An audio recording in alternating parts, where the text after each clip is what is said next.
salaamaaleykum amateur de foot yi nuyu nañu leen ku ci nekk seen ab tur ak seen ab sant xibaar tey ji 29 juillet 2025 ci wàllu tàggat yaram képp koo xam ne yaa ngi ñuy seetaan te fekk ne abonné go sunu chaîne YouTube bu ko tàyyi bësal bouton s'abonner bi ngay liker di commenter di partager loolu ngeen ñu mën a soutenir bu baax a baax ci xibaar yi nga xam ne ñu ngi leen koy jox matin midi et soir dinañ wax ci lu bëree bëri yoo xam ne jot naa rot tey jii waaye dañ koy jiitale kan Heung-min Son le sud coréen bi nekk foofee ca Tottenham coacham boobee di Thomas Park di coach ñoom Pape Matar Sarr nee na nag kooki di Heung-min Son joueur la boo xam ne rôle bu am importance moom lay joué foofee ca Tottenham te saison bi di ñëw jàpp ne dina joué rôle bu am importance te dafa ñëw mu ngi noonu ak esprit bu exceptionnel état d'esprit bu jéggi dayoo mu ngi entraîné bu baax a baax il s'entraîne dur avec un état d'esprit excellent kooke ñu naan ko Heung-min Son te vraiment saison bi di ñëw il peut jouer un rôle très important pour le club boobee ñu naan ko Tottenham parce que il est le capitaine emblématique kooke ñu naan ko Heung-min Son Thomas Müller en route vers la MLS moom nag mu ngi ci yoonu dem foofee ca MLS le Vancouver Whitecaps est tout proche de trouver un accord total sur les conditions personnelles avec le joueur libre jamono ji dafa libre pour tout contrat actuellement nekk ci benn club canadien boobee nag moo ko bëgg a attirer pour mu ñëw foofee ca MLS war faa football jàppale leen bu baax a baax ñoom daal déggoo nañ ci ay kaddu ci ñoom ñaari joueur bee club bi ñu ngi xaar mbir yi nan la nar a demee ak nan la naka la en tout cas di nga gis jëmm joo xam ne daal am dina dund plaisir am nag football rek mooy passion te it ñu tegal la xaalis boo xam ne jar na ko c'est quelque chose boo xam ne da nga koy jël doo ci sax am xaar ma yàlla mu ngi noonee gars yi kookee ñu naan ko Totti légende bi nga xam ne moo nekkoon foofee sa AS Rome moom nee na nag Real Madrid est mon deuxième club et celui que j'ai toujours soutenu moomee nag mu nee na Real mooy deuxième mooy ñaareelu clubam après AS Rome nga xam ne anem àddunam footballam lépp fa la ko defee neen Real Madrid mooy deuxième clubam te it daf koy yàgg a soutenir kon nag rêvam doonoon na peut-être un jour football Real Madrid waaye te lam meloon Rome pour mu génnoon fa du yomb moom laa doon annoncé démb que ni doomam dafa mujjee arrêté carrière am ci ay 19 ans nag lan dañ doon koy dàkkantale sa baay mooy Totti pression boobu jàpp ko ba tax nag nangootul football mu ne ko gone gi da ngaa aayul rek boo aayoon def ni André Ayew wala soit Jornat Ayew baa nga def ñoom Thiago Alcantara baa nga def nit yaa ma gën a xam Cristiano Junior ak ñoom seen waay da ngaa neex nag yow wala doomu Robinho bi mu ngay wayal de le Borussia Dortmund nag gars yi s'intéresse à un retour de Jadon Sancho en provenance de Manchester United Dortmund jamono ji la mu bëgg mooy retouru kookee ñu naan ko mën naa ni Sancho mu ñëwaat fa seen ab club xam nga jaaroon na fa wane boppam football final Ligue des Champions di def ay dribble exceptionnel ba mu demaatee Manchester United nag mu am problème ak Eric Ten Hag actuellement ni jamono juñ toll nii kookee ñu naan ko mën naa ni Amorim joxu ko confiance joxu ko gëdd mu ngi noone mu dem Chelsea naka noonu ñu réer ñu carrément kooke ñu naan ko nag Sancho Manchester United mu ngi évoluer prime lu tolloog 18 jàpp 20 millions d'euros kon kooku Marseille daal la war a dem ci man bu su ma gisee joueur bu baax te ndeysaan nekk ci ay difficulté nii di ko xalap ak di ko jaxasee ak ñoom damay bëgg lu mu ñëw Marseille retrouver niveau am wane boppam xool leen Greenwood actuellement mu ngi def lu extraordinaire te ñoom ñaar ñoo fa nekkandoon imaginez ab Jadon Sancho ci wet gi Greenwood ca beneen wet ga waaye tamit ci yàlla Marseille daal man joueur yi mu bëgg ñu ñëw fa dëgg ñëw ñu moo tax Paris Saint-Germain duñu depuis presque 15 ans ngi mu ngi ñuy néewal doole waaye yàlla baax na lépp loo gis dafay jeex nguur moom boo gis dafay jeex yéen a ñuy toroxal dañu néewal doole waaye ala kulli xaal tuuraar dafay jeex loolu moom waaye boo ngeen xam ko waaye gars yi kooki di Eddie Howe nag doon coach Newcastle moomee nag génn nee na mon souhait est qu'Alexandre Isak reste mais ce n'est pas toujours entre mes mains nee na nag bëgg-bëggam ak yéenam mooy Isak mu bañ a dem Liverpool bañ a dem fenn toog foofee ca Newcastle loolu mooy bëgg-bëgg mu waaye yorul ay loxom yorul ay bëgg-bëggam ak décision bi mu ngi noonu bëgg-bëgg la am muy ko mu toog foofee waaye mënu koo tere toog lépp lu ci mën ci am ñu ngi xaar ba xam dina toog ou pas en tout cas ki nga xam ne toog na foofee ca Athletic Bilbao ñu naan ko kan Nico Williams magam joojee ñu bëri naan moo ko influencé à ce que mu toog foofee bañ a dem Barça moom na génn ba yey yàb bi nee na ce qui est arrivé à Nico ces dernières semaines n'a pas été facile Brésil l'une des vitres de sa voiture a été brisée loolu nag seen waa club Bilbao ñoo ko def mu ngi noonee nee na nag la nga xam ne dal na Nico Williams semaine yi weesu lu metti la woon benn ci vitre otom ñu toj ko loolu nag seen waa club yee ko def waaye génn ba wax ci Nico Williams ba tey nee na lañ doon wax ci ndoddam ci ñàkk a dem Barça lan la def lépp nee na yu ci bëri du dëgg dañoo créé woon seen mbiru médiatique rek di yàq deram campagne médiatique boo xam ne nii en pensant que ça allait marcher pour eux ils ont sali beaucoup de choses neen dañoo salte lu bëree bëri jàpp ne dina jàll bu ko defee Nico Williams pression boobu jàpp ko à ce que soit mu ñëw Barça ba mu ngi noonu daal en tout cas côté bu nekk yàq nañ fa deram muy côté Bilbao ak côté kooke di FC Barcelone moom daal décision bi meilleure ci liñ jàpp comme ñoom mooy toog foofee ca Bilbao waaye da nga amul ambition nag Nico Williams la yàq Iñaki man dama jàpp ne Iñaki Williams dama jàpp ne daa iñaanee rakkam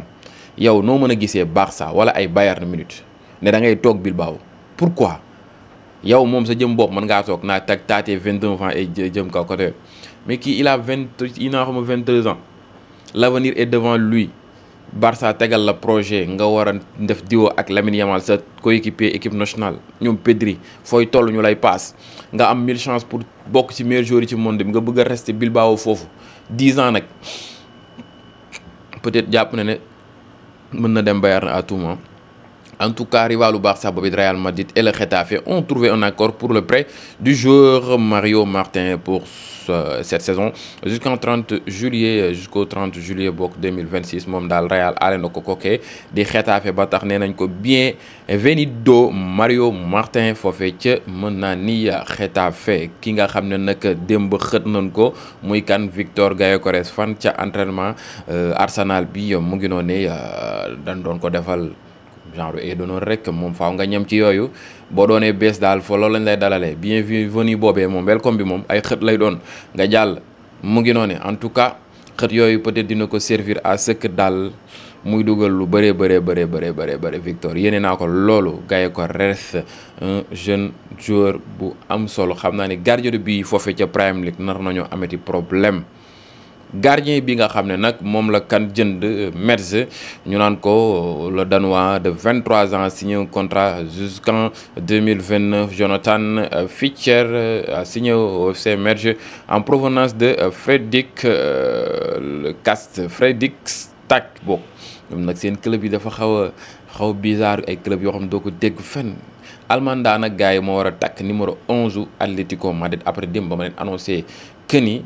kooke di Bayna mooy tàkk numéro 10 Atlético Madrid saison bi di ñëw Almanda nag mooy tàkk numéro 11 bi ñaari nouvelle recrue en tout cas ñu ngi xaar João Félix nag signé na foofee ci Al Nassr comme démb ni ma leen ko annoncé woon que ni dafa noonu dem Benfica mais dafa jot benn appel bu ndaw bu Cristiano Ronaldo sur le coup la fàtte Benfica nga xam ne fa la soqeekoon ngir dem foofee ci Al Nassr contrat bi ñu ngi ko signé ci lu tolloog 30 millions d'euros plus 20 millions d'euros de bonus boo boole lépp muy 50 millions d'euros bonus compris. Le joueur de 25 ans rejoint Cristiano Ronaldo, son coéquipier en sélection, son idole foofee ca Al Nassr avec un contrat de 2 ans jusqu'en 2027 moom daal la fa signé kooke ñu naan ko mën naa ni João Félix. Athletic Bilbao nag dañ leen infligé benn amende 50 000 euros mu ngi noonu ne waa Athletic comité éthique UEFA bi li waral loolu ay wayu bizarre lañ doon génn ak ay xaañ yu ñu doon xaañ ay objet ay fumigène ca seen ab stade boobee ba tax nag loolu daal amaan boobu lañ leen dóor mu metti lool ci ñoom ñu ngi xaar nan la nar a muddee ak ñoom. Alexandro Garnacho continue d'attendre Chelsea en vue d'un départ attendu de Manchester United cet été moomee nag muy xaar Chelsea bu baax a baax nag dafa bëgg a quitter foofee ca Manchester United dem Chelsea ngir mën a football Ligue des Champions loolu mooy yéene mag bëgg-bëggam ñu ngi xaar ba xam mbiri dina am. En tout cas joueur bu mën football la mais gone yi parfois dañ leen réeree mbir ay Garnacho ay Sancho ay João Félix doo xam lan moo leen di freiné lan mooy seen problème ñu bëri nag ñàkk entraînement moo leen tee ay Marcus Rashford sax gis nañ ko temps il s'entraîne beaucoup te mu ñëwaat na Barça ñëw na Barça ngir bëgg a wane boppam di teg ay pas nank-nank mais boo xoolee ñu ci bëri dañuy am talent mais après au finish da nga naan lan mooy seen problème ba tax nag prouver bi ñu waroon prouver dëgg duñ ko def jamono juñ toll nii. et man loolu ça m'étonne trop ku ci mel ni João Félix, Jadon Sancho, Sterling et qui d'autre Greenwood moom léegi muy toj foofee ca Marseille nag problème bi mu amoon sax moo ko empêché woon à ce que mu nekk temps bi toj Getafe ñëw di toj Marseille kon nag moom tamit c'est un joueur très intéressant joueur bu am importance la ci équipe boobee di Olympique de Marseille di sama club yàlla na ko yàlla defal jàmm ak salaam nag li nga may defal neex na ma trop kookee ñu naan ko Greenwood. André Ter Stegen le gardien de but de FC à Barcelone moom nag dina toog lu tollook 4 jàpp 5 mois du ko football absenté foofu Barça dina mën a am temps enregistré yenn jours yu mag a mag li waral loolu opération bi nga xam ne moom la décidé woon def c'est officiel mu ngi noonu mu doon mbir moo xam ne peut-être avantage lay doon pour Barça mais tamit dina doon inconvénient pour Barça nag buñ dootuñ amati possibilité jaay ko ci été bi dafay compliqué nag benn club du jënd joueur bu blessé. C'est très compliqué kookee di Marc-André Ter Stegen et le FC Barcelone. Alisson nag Becker le gardien de but de Liverpool quitté na centre d'entraînement wu Liverpool foofee ca Tokyo nag des raisons personnelles jóge na fa xamuñu nag exact lan la mais moom ci ay mbiru boppam la waaw xamuñu lan la dafa gedd dafa war a dem ci jabar ji war a accoucher wala jabar est-ce que ëmbul wala jabar est-ce que feebarul wala famille amul dara lu fa xew yàlla na doon jàmm daal en tout cas mu ngi noonee ngeen xamee ko noonu wax ci kan kookee ñu naan ko Araujo le défenseur central de FC à Barcelone mooma nag yi wax na yéene bëgg-bëggam saison bi di ñëw ak kookee de FC Barcelone lu ko mooy mën na faa jóge Araujo pourrait demander à quitter le FC Barcelone s'il estime ne pas être une priorité et se retrouver derrière Íñigo Martínez et Pau Cubarsí dans la hiérarchie moomee nag bu jàppee ne daal waa Barça buñ ko naree def comme nañ ko defoon daaw jiital Cubarsí ak kooke di Íñigo Martínez ca club ba mu doon ñu doon seen défenseur priorité seen défenseur titulaire bàyyi ko ci ginnaaw moom nag dafay préférer quitter foofee ca FC à Barcelone kon nag lam leen wax leer na ak la mu bëgg tamit leer na kooke di Araujo daaw noonu lañ dundee woon ak moom ñu ngi xaar ba xam kooke ñu naan ko Barça noonu la koy def ou pas en tout cas ñu ngi xaar c'est un très bon défenseur mais parfois dafay bëggee Liverpool nag accepté na de signer l'attaquant de 17 ans Will Wright de Salford mu ngi noonu Arsenal nag accepte les termes avec Salford City il y a 10 jours mu ngi noonu mais Liverpool détourne aussi avec un accord avec le joueur Wright vu comme un énorme talent car il a terminé la médecine aujourd'hui visite médicale bi moom la terminé et il signera un contrat jusqu'en 2028 à Liverpool Arsenal moo ci jiitu woon waaye Liverpool daf ko doublé te gone gi amoon na accord ak Arsenal amoon accord ak club bi waaye finalement Liverpool dafa teg lu ëpp def lu ful ak fayda ba tax nag mu këppatal kookee Liverpool nag kenn ñàkk nag muy kookee di Luis Diaz signé na foofee ca Bayern Munich jusqu'en 2029 Lille et Bayern ont également contresigné des documents après avoir fait des examens médicaux ce matin. Luis est à Munich offre d'une valeur de 70 millions d'euros plus 5 millions de bonus mu ngi noonu contrat signé jusqu'en 2029 comprend option pour une année supplémentaire tegaat nañ ko ci kookee di Luis Diaz comme on peut dire que ni 5 ans lay doon 2029 dañu tegaat ci beneen année supplémentaire 2030 kookee di Luis Diaz comme na Sadio Mané demee woon rek noonu la demee Liverpool dafa jënd Luis Diaz pour remplacer Sadio Mané dem Bayern Luis Diaz aussi tamit Liverpool jaayaat ko Bayern comme na mu ko jaayee woon Sadio Mané mu ngi noonu ngeen xamee kon noonu kookee di hollandais boobee défenseur ato jamono juñ toll ni daal soreetul pour mu dem rejoindre Liverpool Chelsea bokk mbiri daal avancé na bu baax a baax ñu ngi xaar mbiri nan la nar a demee ak nan la ka naka la lépp lu ci mën ci am di ngeen ko jot ci njekk ak teranga gars yi Paris Saint-Germain nag jamono ji sori na pour jënd kookee ñoo naan ko mën naa ni Chevalier Lucas nekk foofee ca Lille Paris Saint-Germain rapproche à l'accord de l'accord Lucas Chevalier phase finale bi lañ toll ni offre officielle déposée pour 40 millions d'euros. Lille veut des extensions, mais tout est maintenant scellé entre les deux présidents. Chevalier va signer un contrat de 5 ans au Paris Saint-Germain. Tout étant été convenu avec le gardien français prêt pour son nouveau chapitre ñu ngi xaar mbiri nan la nar a demee ak nan la ka naka la en tout cas dina doon lu am solo le Paris Saint-Germain a également agi fort pour Chevalier car ils n'ont pas été prêts d'être d'accord avec